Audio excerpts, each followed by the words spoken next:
Hello and happy holidays. We are getting started. Welcome to Billable-Hour Burnout. Hello, hello. We have Instagram going. We have LinkedIn going. We're live. We're on YouTube as well. Welcome to the season finale of Billable-Hour Burnout. Now, let's just get right into it because if you want to see a case study of a woman go from disempowered to confident AF, then grab a chair, close your Outlook, and let's get this party started.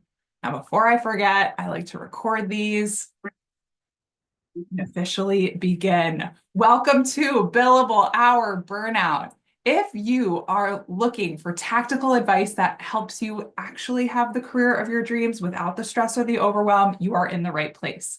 If you want to have the ease and enjoyment that you've spent decades building, you are in the right place. If you're here today, it means you're ready to experience more work-life balance, more ease, more confidence, and you're ready to do it without having to quit your job or burn down your life. My name is Lauren Baptiste, your Big Four auditor turned regulatory tax consultant turned life coach, and this is where I am now. You're listening to Billable-Hour Burnout. On the show, I share simple, tactical advice specifically catered to the modern woman in accounting, consulting, law, and finance. You ready? Episode 38. It is December 23rd. Happy holidays, everybody. I hope you're feeling merry and well. It's been a fun few days. I'm in New York and it's been a white Christmas lead up. I made my own wreath, which I'm going to share with you. I was inspired. I had some extra tree bows or boughs. I don't know. I had an extra Christmas tree that I turned into a wreath. So I'll share a reel with you, but that'll be funny to see.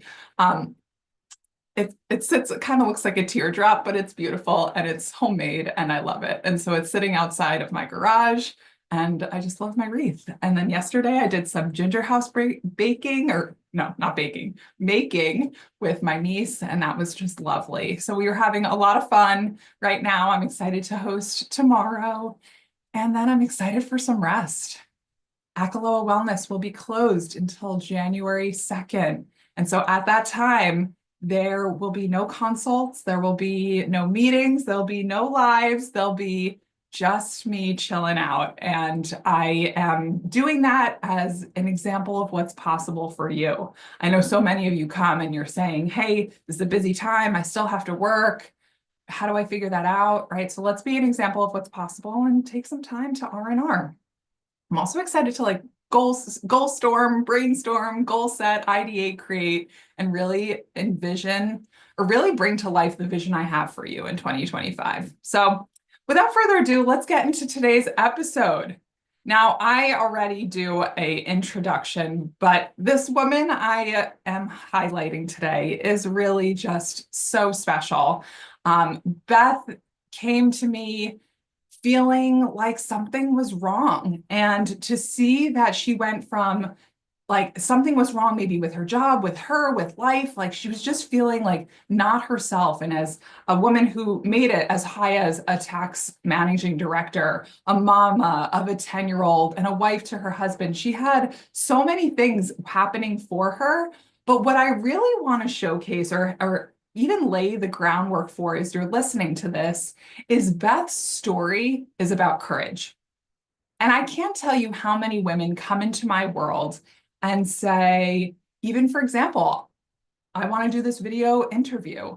And then they say they can't do it because they fear repercussion of their other partners or other people or judgment, or that other people might expose their vulnerabilities and take advantage of them. Beth doubled down. And Beth, I'm just going to let her share her story. I want to share it with you. I want to get right into it. But I really just appreciated Beth's story and how she decided this isn't just like a me thing. Everybody needs to figure this out for themselves to be their best version.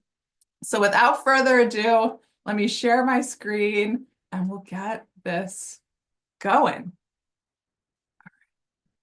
And everybody, I just got a Mac, so please hang with me as I'm doing all the switches. Okay, Instagram's here. I should be sharing live. Let's watch. All right, well, I will just kick this off. Interview style. I am so excited to have Beth here today. She has been just so fun to coach over the past 6 months, and I wanted to share her story with you.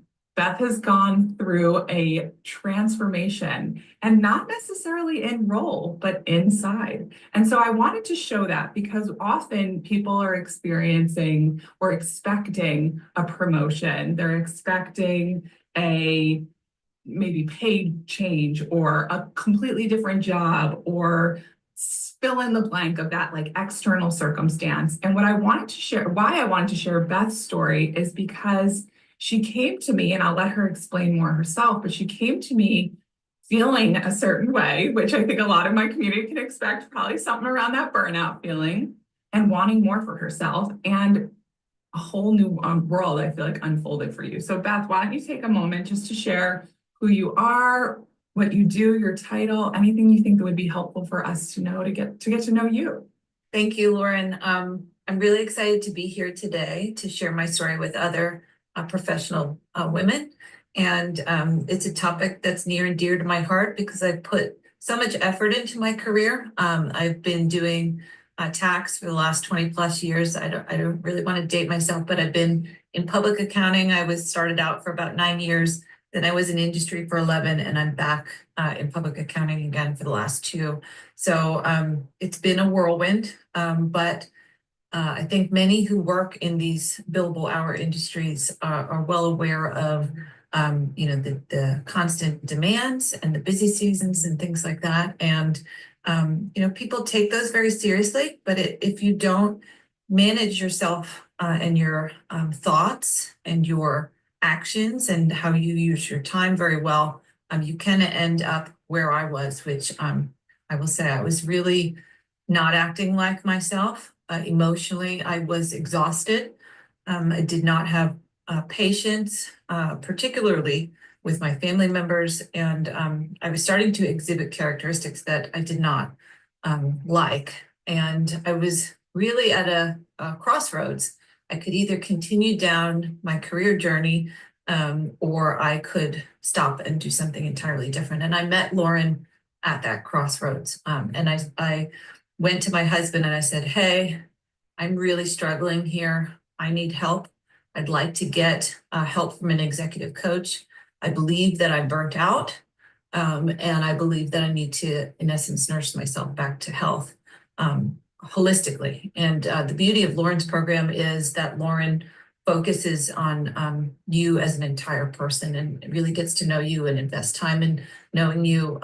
And I really enjoyed, reflecting upon all the different things that affect me, and then learning about myself and having that time to reflect has really put me in a much better position where I'm not going to just get up and do something entirely different. I really didn't want to do something different, but I felt at the time, because I was burnt out, that there was, there was sort of a dead end I was hitting and a wall. So I knew I needed help, and thankfully, I saw Lauren. Her name was mentioned by a colleague of mine, so I just want to say thank you to the colleague that mentioned Lauren. And I started by attending one of her evening gatherings where she tells others about what she does. And through that, it definitely piqued my interest, and it started our relationship. So I'm just really grateful.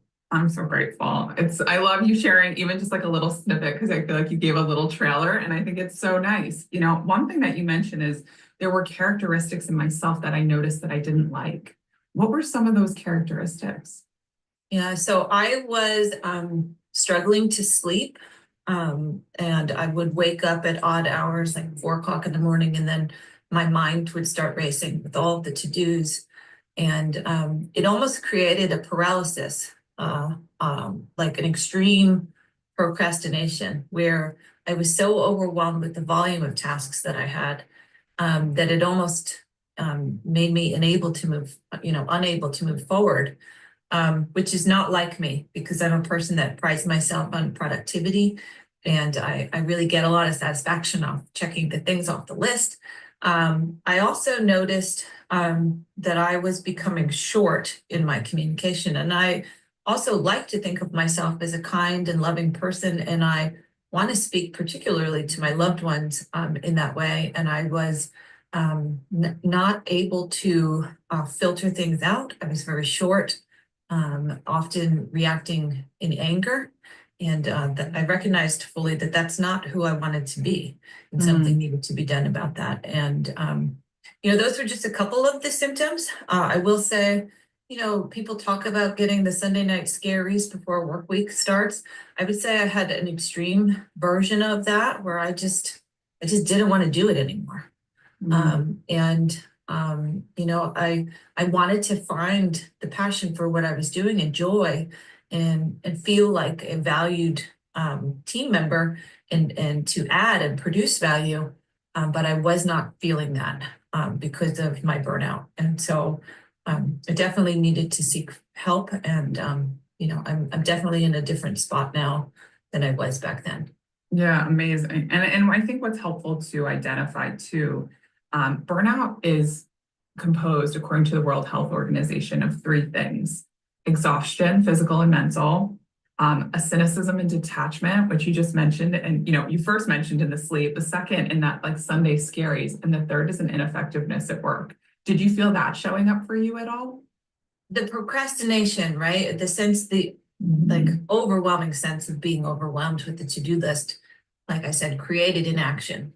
And I would often it would take me a lot of effort to sort of encourage myself to move forward. And it was almost extreme, where just expending the effort to get myself going was a lot and would exhaust me. Yeah. And that's why I think, as what you're sharing is what I hear daily, women coming to me feeling like this like procrastination is like, oh, just who I am, or just how I function, or just because I have so many other things on my list. And while that's true, there's also a part that's not true. And that's what we started to unravel one layer at a time, of being like, you don't have to be angry to be a leader. You don't have to be exhausted to be a leader. You don't have to feel always behind the eight ball. And that's where we started to say, okay, this is actually burnout. And now we get to like remove that from the equation, which I love in our time together.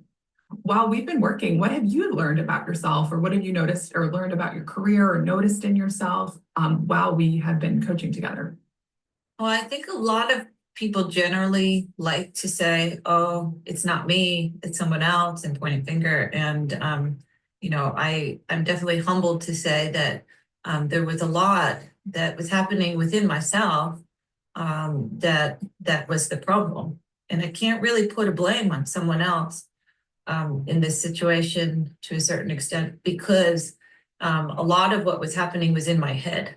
And one of the most important things I've learned is how the negative thinking can put you in this cycle of influencing results in a not great way. And if you can heal that part of you and train your mind to think positively, and I'm not talking about a false positive, I'm talking about a realistic positive. If you can learn how to do that, that is very powerful, because it directly influences the actions and results that you achieve. And the other thing that I would note is I was pouring from an empty cup.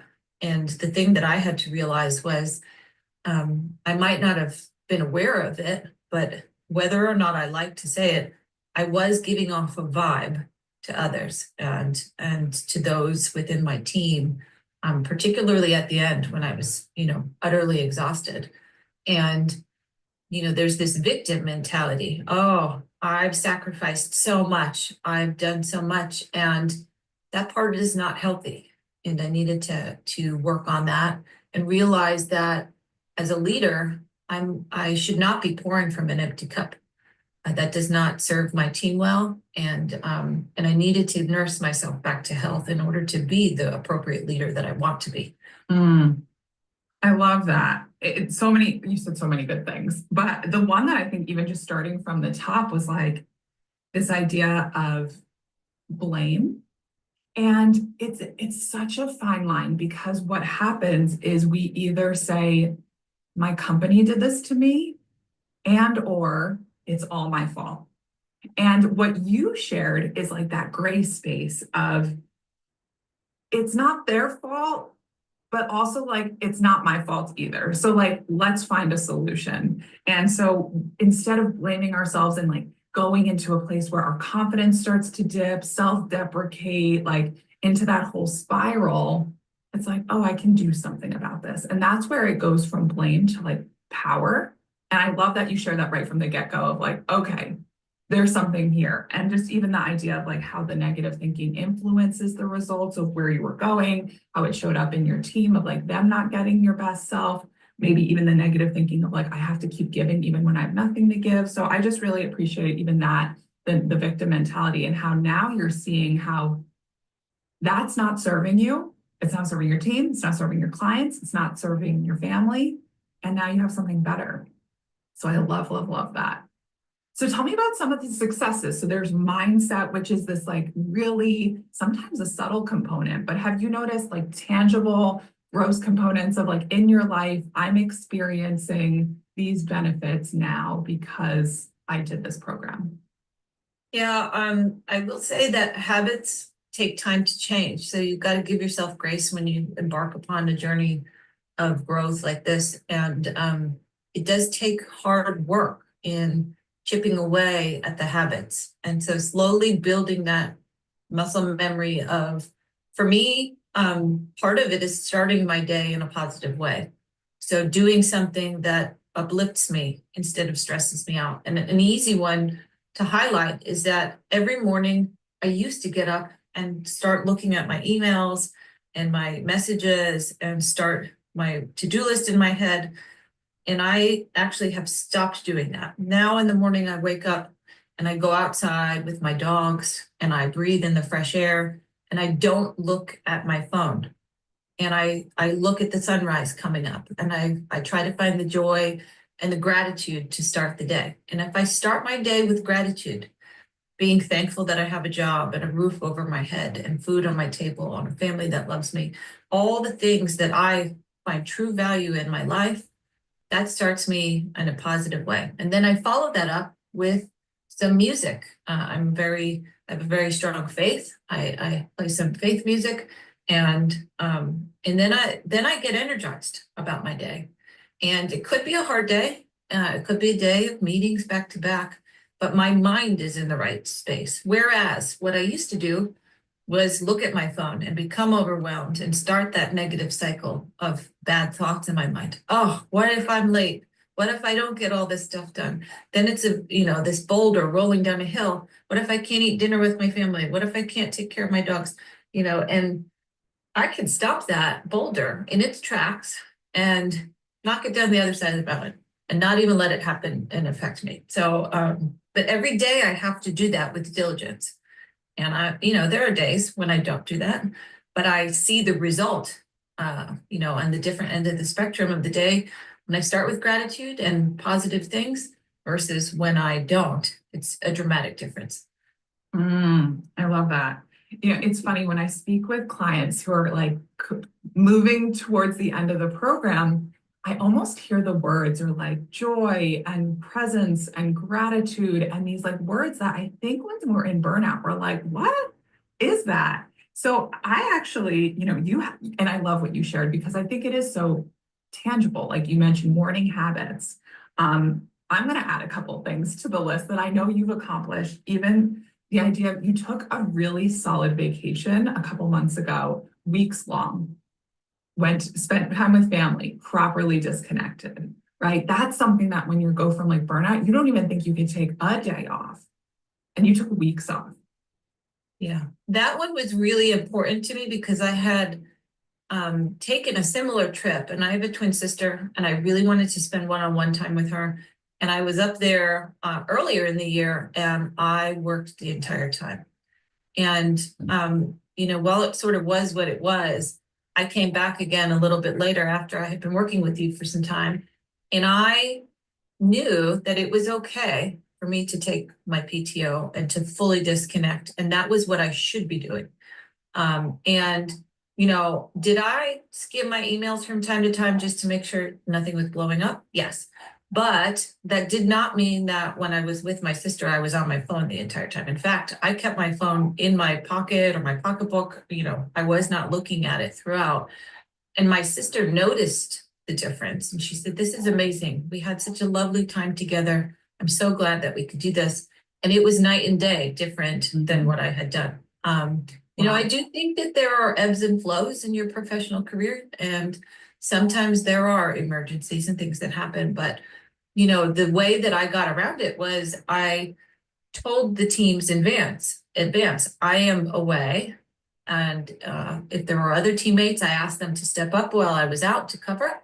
And I set that plan in motion as best I could to cover while I was gone. And it did work out very well. So amazing. I love hearing that because we need proof of that. And sometimes, we don't believe it until like that. If we go away, the world's going to crumble. And I love that, like, even in a few months difference of I worked when I was with my sister and earlier in the year to mid-year, I had a full proper break and she noticed it. Amazing. Another thing that I noticed from you, which has been a really beautiful change in you, is this power of networking. That is something that really came to light, and how you started to build your book of business. Tell me about the successes there that you've seen and experienced in yourself and even in maybe your bottom line or anything you'd like to share. Yeah, it's interesting because I never really would envision myself as a salesperson, although sales is part of my role currently. And I had not had prior experience in the sales of services in my time initially in public accounting because I was not at the level when I left. And then I was in industry for a while. So I was a buyer of services, but I did not have to sell them. So this was entirely new to me. And part of it was a confidence thing. And part of it was not really understanding fully how things like that happen. But I was afraid of networking. I'm naturally introverted. I don't like being the center of attention. But through the work that we did together, I found that I truly enjoy networking. I took it on my own terms, though. The part that I didn't like about networking was going into a huge room with a large group of people, and I didn't even know where to start. And what I've done is I identify a smaller subgroup to connect with, and that makes me much more comfortable. I can have those deeper conversations with others and get to know them closely. And that is how I have modified it. But once you build success upon success about those positive experiences, that helps to build your confidence. And now I actually found that the thing that I was afraid of, I now have passion for and I enjoy and love, which is night and day of how I was in the beginning. And it is a critical component of my role. So it was either I learned how to do that and could stay on the path to principal, or if I felt like that was not for me, I might have to change my career trajectory and accept that that was not for me. And I did want to give it a try, and I'm happy that I've given it a real try and learned to love it. So amazing. And one other thing, I love this. This is so good because it's all building. So the last thing I noticed as a tangible impact of us working together is this shift in your relationship with leadership. From my gathering, it sounds like they're really noticing you now. Like, are you feeling that way? Like, how are you getting their attention in a way that maybe prior you weren't? I would say, the vibe that I give off is entirely different. Where before I was upset and frustrated and maybe not giving off positive vibes, they have noticed that my mood has changed. And they've noticed that I'm re-energized and that I'm getting out there and that I have the passion for the business development, which is something that, when you're uncertain about it within yourself, you give off that vibe of uncertainty to others. And that now is what has changed. They can see that I've pivoted from fearing it and avoiding it to enjoying it. And and the thing I would say is it's not as hard as I thought it would be. It actually happens naturally when you invest the time in the relationships. And The other piece of it is I believe that what is meant to be will happen. And I try not to focus on getting things from other people. I really have shifted my mentality to how can I help other people? And that's how I approach it. I genuinely want to help other people through my work and solve their problems. And that's my how I, overcome the idea of selling something. I love it. Yeah, we've talked about throughout our time together this idea of like conscious leadership, servant leadership, and really like true leadership, because I think we see leadership sometimes and it's just the person with the highest title. And I hear you and the work that we've done together is really refine this like service mentality of like, I'm here to serve my clients, my team, my company, and also do it in a way that's authentic to you. Amazing, amazing. Why has coaching been a good decision for you? I think the easiest answer to that is when I was at that crossroads, I was ready to take something that I had put so much time and effort in achieving and getting to the point that I was, and just in essence throw it away. And through coaching, I've been able to salvage that and to get myself back on the path to being well. And as you mentioned, to serve others and to help others. And that part to me is very meaningful. I want to do that in the best way that I can, and I want to be a good leader. And I'm excited about the opportunities for the future. Amazing. Last question. If you were to give one piece of wisdom or advice for someone who might be thinking about coaching, what would you share with them? I would say don't be afraid to ask for help. You know you, and if you feel like something is off and you feel like you're not being yourself recently, that you don't recognize yourself or your behavior, you want to be more of the person that you were and have more energy and enthusiasm for what you do. You really do need that independent viewpoint to help you and encourage you to reflect. Because I think for me, it was a time thing. And I said, oh, I don't have time. I'm so busy. I can't do this. And you owe it to yourself to invest the time in you and to reflect. And by doing that, you become a better leader for others. And then you influence the world around you in positive ways instead of negative. And yeah, it's totally worth it. Mm-hmm. You owe it to yourself. That's so powerful. That's so powerful. Beth, I love your story. I appreciate you sharing your journey. I know for women, it's not the easiest thing to come out and like raise our hand and say, hey, I experienced burnout. Hey, I need help. And so I love that you just from the forefront were just like so open to sharing your story and your boldness. And really, to me, it's just such a testament of the confidence you've built, the servant leadership that you embody, and just the way that you're going to be as you move forward in your career. So thank you so much for sharing your light and love with all of us. I appreciate it. Thank you. All right. That was Beth's story. Can we like give a round of applause? I have so many, I took notes. I took notes even after watching it again. There's so many beautiful things that Beth shared that is just so valuable. But as we're coming towards the end of the year and I'm thinking about the season finale of this episode, and as we're coming to the end of this half hour, the messaging here is you owe it to yourself. You owe it to yourself to take time to reflect. You owe it to yourself to have a life that feels better than one that feels burnt out and stuck. You owe it to yourself, fill in the blank. Take a moment and fill that blank in for you. You owe it to yourself. This isn't a nice to have. Coaching isn't just like a gift you give yourself because it's a necessity to have the life that you have built. It's the key is to actually getting, not just like buying the car, but getting in the car and driving it. It's the ability to have the life that you really want. And so I called this episode When Everything Changes Without Having to Change Anything, because that was the truth in Beth's story. Do you notice that she didn't change her job? Her title didn't change. Her family didn't change. Her location didn't change, but she changed. She completely transformed just by doing this work.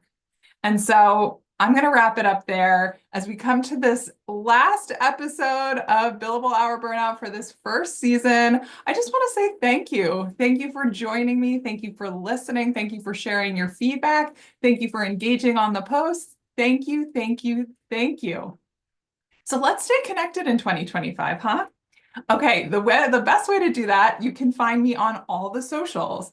Instagram at the Lauren Baptiste, LinkedIn, Lauren Baptiste, Facebook, Lauren Baptiste Coaching, and YouTube, Aklo Wellness and/or Lauren Baptiste Coaching, and you'll find me. I am everywhere, wherever you hang. So I want you to engage with whatever platform feels best for you. But here's what I know to be true. Sometimes these algorithms don't give you all the things you actually want to see. So why don't you jump on my newsletter? You can get on there directly by going to akaloawellness.com/newsletter. That's ACHELOA wellness, WELLNESS.com/newsletter. And you can just jump right on the newsletter where you get weekly tips. You're the first, I always say you're my VIP group. You're the first to know when new products come out, new courses come out, new trainings come out, webinars, all of those things. I know even Beth mentioned she first met me by coming to one of my webinars. So she knew by being on my newsletter. So I invite you to do the same. Thank you so much for this beautiful year. 2024 has been a year. And for some of you, if it's been a hard year, we'll let it go. Oh, we move forward into 2025. In 2025, I wish you peace, ease, prosperity, success, and joy. All right, everybody. It's been a pleasure. I'll see you soon.